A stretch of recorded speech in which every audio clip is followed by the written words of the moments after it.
There are some things that God has allowed in your life as a test for you to try your faith in Him. Yet there are preachers that come and say in 2 days time you are coming out of it, and people go out of their way to give this and that because in 2 days time they are coming out of it. And after those 2 days, if nothing changes, these believers think to themselves maybe it's because they had little faith, while in reality God had ordained that you go through those circumstances and those experiences for your faith to grow in Him. This is where the church gets misguided when we go out there telling people they must join us and be delivered from their circumstances. They must join us and be blessed with more money than they have. And so people join us with an expectation, and if that expectation is not fulfilled, they go elsewhere where they were promised something else. And instead of them believing in God, they chase after men of God who promised them good things. Jesus Christ, though He had great faith in God, He still had to go through the cross.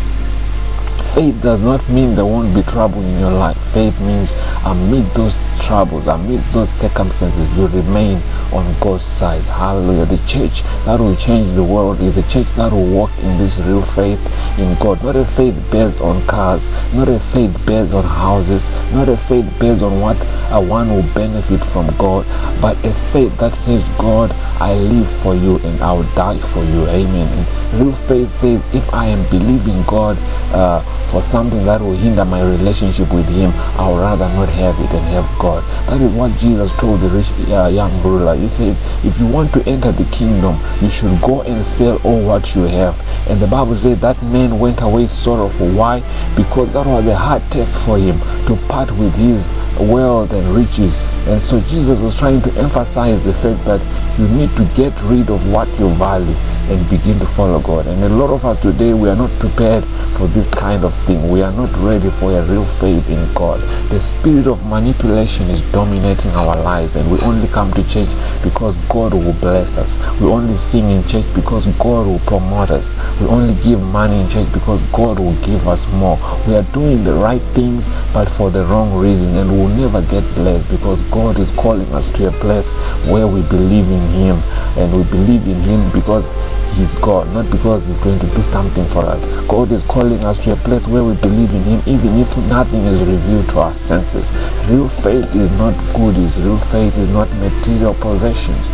Real faith is a relationship with God. Amen. Real faith says, if my desire for a better life, a pompous life, will cause me to decrease in my prayer life, I would rather not have it and have God. Real faith is a relationship with God of all those things that you desire. Real faith says, I will suffer with Him and I will reign with Him. Hallelujah. Real faith says, throw us into the fiery furnace and our God will save us. It doesn't negotiate to avoid suffering. It believes God through the suffering. Real faith maintains its trust in God while a storm is raging. Real faith says, it might hurt me and cause me pain, but for as long as I am in the will of God, everything else does not matter. Real faith does not seek God to rescue one out, but it seeks for God to walk one through it. Real faith rejoices in the midst of trouble, for it knows that God is still God, regardless of the circumstances. Real faith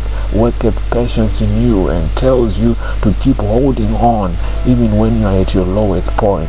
And patience worketh experience. Real faith knows that they that wait upon the Lord shall be renewed and shall be anointed to do exploits. And so the church that will change the world, my brothers and sisters, is not a church with money. It is a church that operates in this kind of faith, a faith that won't quit, a faith that won't be hindered, a faith that says whether we are going to go through the fire, we'll go through it. Amen. A faith that won't wither out, a faith that has been tested through trials and tribulation. Real faith in God says, though I walk through the valley of the shadow of death, I will fear no evil.